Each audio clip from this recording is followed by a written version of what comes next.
Magandang hapon na naman sa inyo mga suki naming tagapakinig. Narito na naman po ang inyong lingkod, Kuya Peles. At ako pong muli ay inyong makakasama sa loob ng kalahating oras. At syempre kasama pa rin natin mga kaibigan ng ating mga artista sa radyo na siyang nagbibigay buhay sa ating mga napipiling liham sa araw-araw. At ang liham nating napili mga kaibigan ay galing sa isa nating masugid na taga-subaybay at siya ay itago lamang natin sa pangalang Maylin. Bueno, basahin na natin ang liham ni Maylin. Dear Kuya Peles, isa po ako sa mga masugid ninyong taga-subaybay sa inyong malawakang programa sa radyo. At tuwing hapon kuya, ay lagi po akong nakikinig sa inyo. Itago na lamang po ninyo ako sa pangalang Maylin, 24 na taong gulang, at isa pa po kung dalaga. Sa ngalan ng pag-ibig kuya, ay dito po ako nagkaproblema. Kaya po ako lumiham sa inyo. Dahil gusto ko pong humingi ng payo sa inyo. Para malinaw sa inyo kuya, ganito po nagumpisa ang aking problema, Kuya Peles.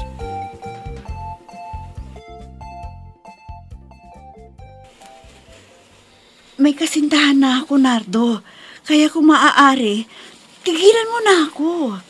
Hindi ko naniniwala sa sinasabi mo. Alam ko na wala ka pang nobyo. Bakit ayaw mong maniwala sa sinasabi ko, ha? Nakausap ko ang kaibigan mo. At siya mismo ang nagsabi sa akin na wala ka pang kasintahan. Kailan ko lang sinagot ang nobyo ko, kaya hindi niya alam. Maniwala ka sa akin, Nardo. May nobyo na ako. Baka nagdadahilan ka lang. Hindi. Kaya pwede ba? Tigilan mo na ako. Dahil wala ka ring mapapala sa akin, eh. Ipagpalagay na natin may nobyo ka na nga. Pero hindi pa kayo kasal. Ha? Anong ibig mong sabihin? Hanggat hindi ko nakikita na kasal ka na sa isang lalaki, dadalo pa rin ako sa'yo. Ay, nako. Pinapagod mo lang ang sarili mo, Nardo. Oo, Maylin. Walang kapaguran ng sarili ko kung ikaw ang babaeng lilingawan ko. Nardo naman, nakikiusap ako sa'yo. Tigilan mo na ako dahil totoong may kasintahan na ako. Gaya ng sinabi ko sa'yo, kapag nakita kong ikinasal ka na, saka na lamang ako titigil na manligaw sa'yo. Nardo!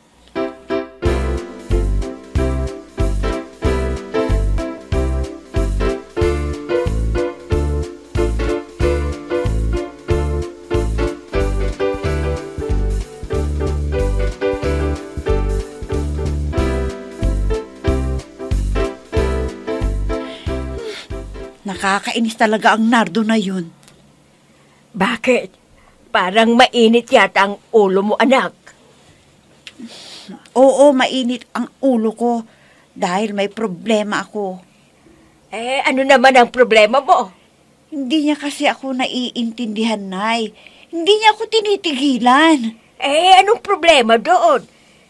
Nanliligaw sa iyo yung tao Kaso, Inay, hindi ko siya gusto didiretsahin mo na siya kung ayaw mo sa kanya.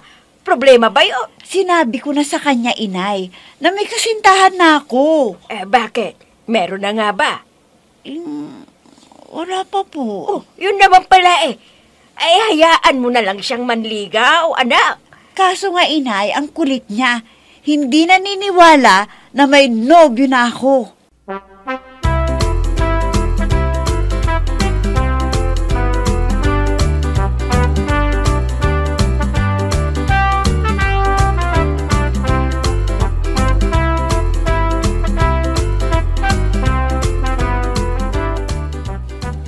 Bakit mo ba ako pinapunta rito, ha, Maylin? Palagi kasing dumadalaw sa akin si Nardo na yun. Anong ibig mong sabihin? Magpanggap tayo na magkasintahan para tigilan na niya ako. Ano? Ang kulit niya kasi, Ricky. Kaya ang naisipan kong paraan, magpanggap tayo magkasintahan para tigilan na niya ako. Mahirap yung sinasabi mo, Maylin. Sige na, Ricky. Pumayag ka na sa sinasabi ko. Sagutin mo na kasi para wala nang problema. Hindi ko nga siya gusto. May gusto akong iba. Ha? Sino naman yun? Ha? Wala.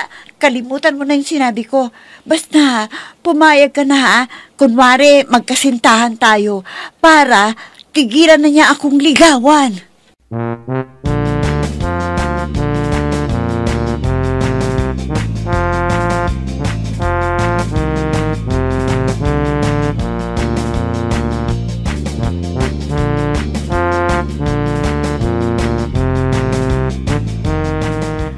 Ang hirap talaga ng walang trabaho, no?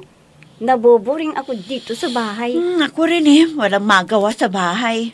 Sinusubukan ko rin mag-apply sa mall, pero wala pang bakante daw. Ay nako, alam mo, kahit graduate ka ng kolehiyo ngayon, mahirap pa rin mag-apply sa trabaho. Sinabi mo pa, kaya lang, nakakainis talaga kapag wala kang ginagawa dito sa bahay. Buti ka pa, nakapagtapos ng kolehiyo. Ako, undergraduate lang ako. Diba, nasubukan mo rin na magtrabaho sa mall noon? Oo, pero pagkatapos ng 6 na buwan, wala na. Nako, kahit sales lady na lang pala, may expired ang kontrata mo? Oo nga eh. Kaya ang hirap maghanap ng trabaho ngayon, lalo na kapag wala kang natapos, wala. Ay, teka nga pala. Balita ko, magkasintahan na kayo ni Ricky? Teka, kanina mo naman nabalitaan yan? Maritis ka talaga, ano? Hindi kay Nardo. Alam mo, sasabihin ko sa iyo ang totoo. Sinabi ko lang yun para tigilan na niya akong ligawan. Ano?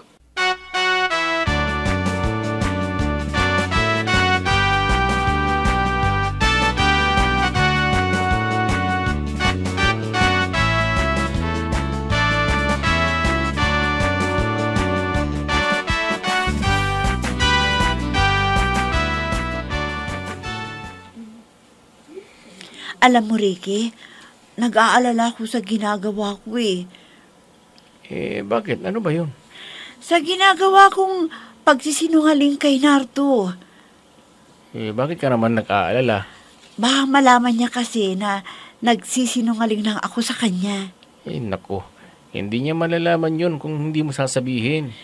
Papaano kung makapagsabi na hindi naman tayo totoong magkasintahan?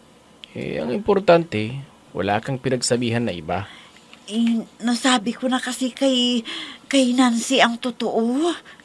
Hindi naman siguro sasabihin yun. Mabait naman si Nancy. Teka, baka magalit naman sa akin yung nobya mo kung malaman niya. Uy, wala pa akong nobya, no? Ha? Ang ibig mong sabihin? Wala ka pang nililigawan hanggang ngayon? Meron sana, kaya lang nahihiya ako eh. Bakit?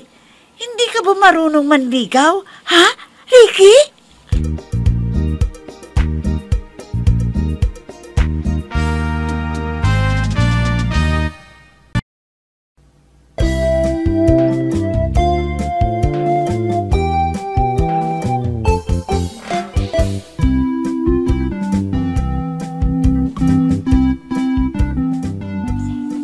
Sa narinig kong yun, kuya, kay Ricky, ay masaya ako dahil wala pa daw siyang kasintahan at nililigawan. Ewan ko ba, kuya, kung bakit. Basta masaya ako kapag kasama ko siya. May nanliligaw sa akin pero wala akong gusto sa kanya. Pati ang inay ko, kuya, ay nagagalit na sa akin. At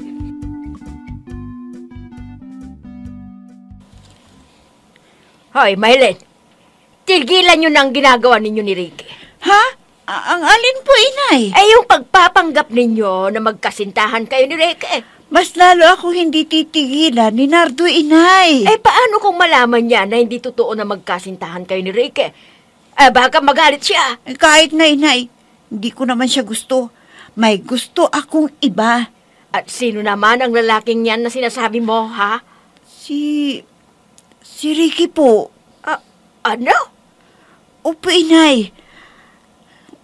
Sa katunayan po, may gusto ako kay Ricky. Hoy! Huwag mong sasabihin niya na may gusto ka sa kanya kung gusto mong respetuhin ka ng isang lalaki eh. Inay naman!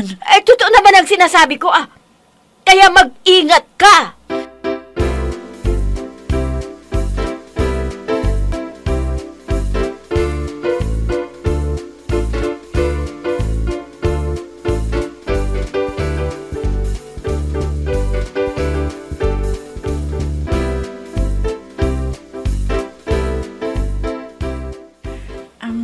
Kanina ko pa napapansin na parang malungkot ka, Ricky. May problema ba? Ha? Wala, Maylin. Bakit tahimik ka ngayon? Dati-dati, magkwento ka sa akin, pero ngayon, nag-iba yata ang mood mo. Nahihirapan na kasi ako sa ginagawa natin eh. Ako rin eh. Nahihirapan na rin ako. Buti pa siguro, itigil na natin to. Kung ititigil natin to, mas lalong hindi titigil si Nardo na manligaw sa'yo. Plano ko na kasing sagutin si Nardo. Ano?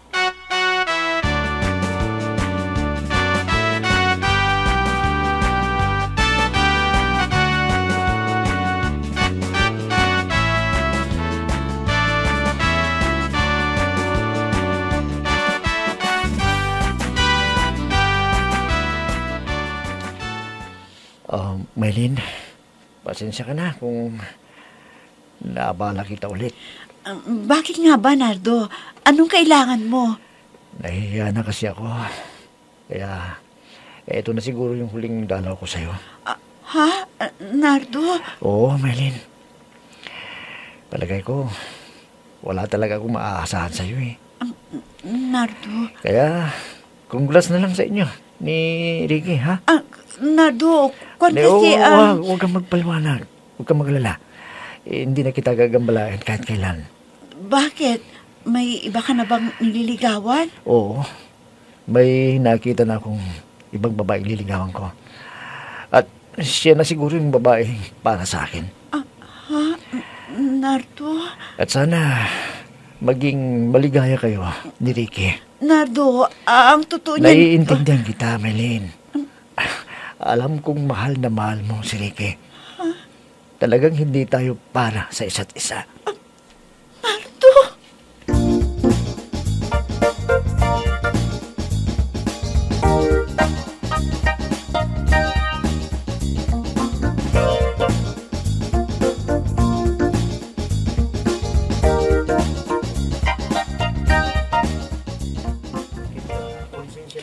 Inay, bakit ganun, ano?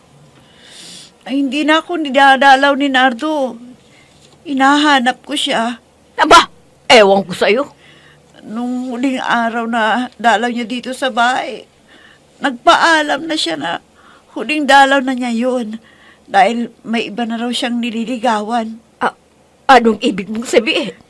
Parang ngayon ko lang naisip, Inay, na mahalaga pala siya sa akin. Ano?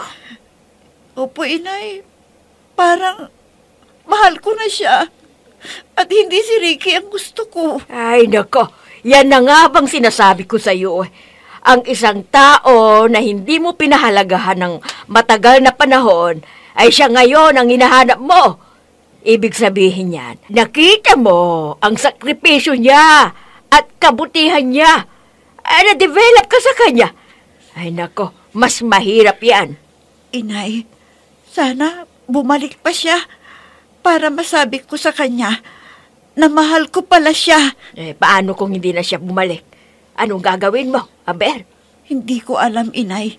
Hindi ko alam.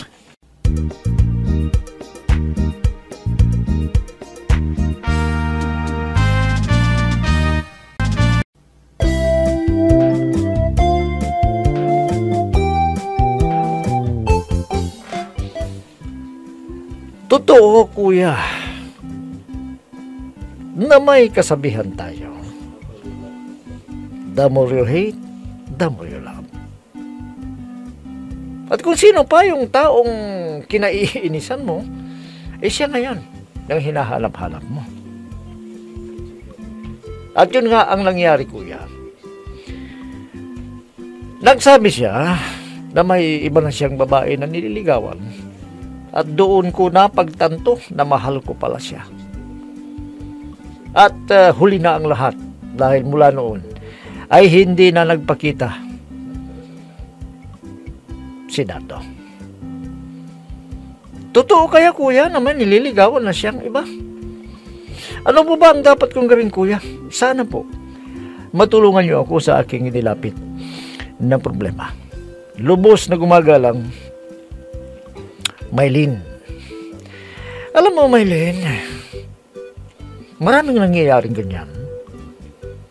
Kung sino pa ang kinamumuhian mo, siya mo mahal.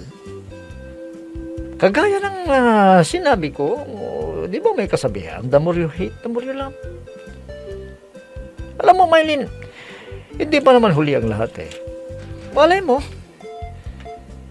sinusubukan ka lang ni Nardo.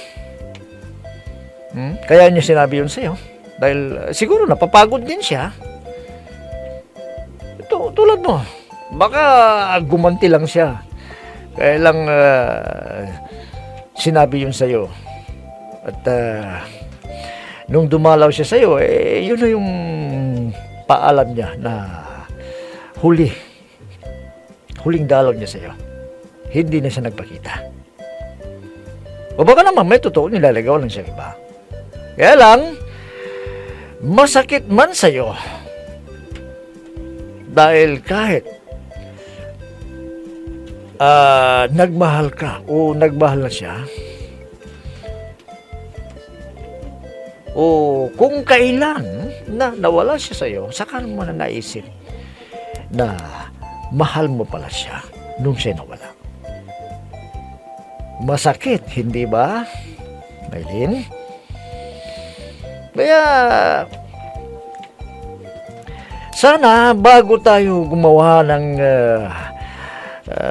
isang desisyon, pag-isipan muna nating mabuti kung ito ba ay makakabuti sa atin o makakasama sa atin. Ibig ko sabihin, pag-aralan muna. Kagaya ng nangyari sa'yo. Ngayon, ang gawin mo na lang, subukan mo kaya na magtanong-tanong sa mga kakilala niya o sa mga kakilala mo. Total, malapit lang naman yung lugar nila sa inyo. O bakit hindi mo subukan magtanong-tanong? Baka may pinuntahan lamang siya kaya hindi nakakadalaw sa'yo o may nililigawan ng iba. Malalaman mo yan sa mga darating na araw kung talagang desidido ka na malaman ang katotohanan. Nang sa ganun mapalagay ka naman. Kasi ngayon mo na pagtanto na mahal mo pala siya. Kaya ngayon sinasabi ko, yung taong matagal mong kinaiinisan, napag-aralan mo ngayon na mahalin. Yun ang masakit. Kaya nga, lumiham ka sa ating programa dahil gusto mong humingi ng payo. So, yun. Magtanong-tanong ka muna sa lugar ninyo o sa mga kakilala niya kung talagang meron na siyang iba. Nang sa ganun, alam mo kung ano ang gagawin mo. Naintindihan mo ba ang ibig kong sabihin, Maylin? Bueno, iyan na lang muna ang masasabi ko sa iyo. At naway kahit papaano ay napayuhan kita sa iyong inilapit na problema. Pero mga kaibigan, hanggang bukas na muli sa ganito ring oras at himpilan, inyong abangan at pakinggan ang programang Peles at your service.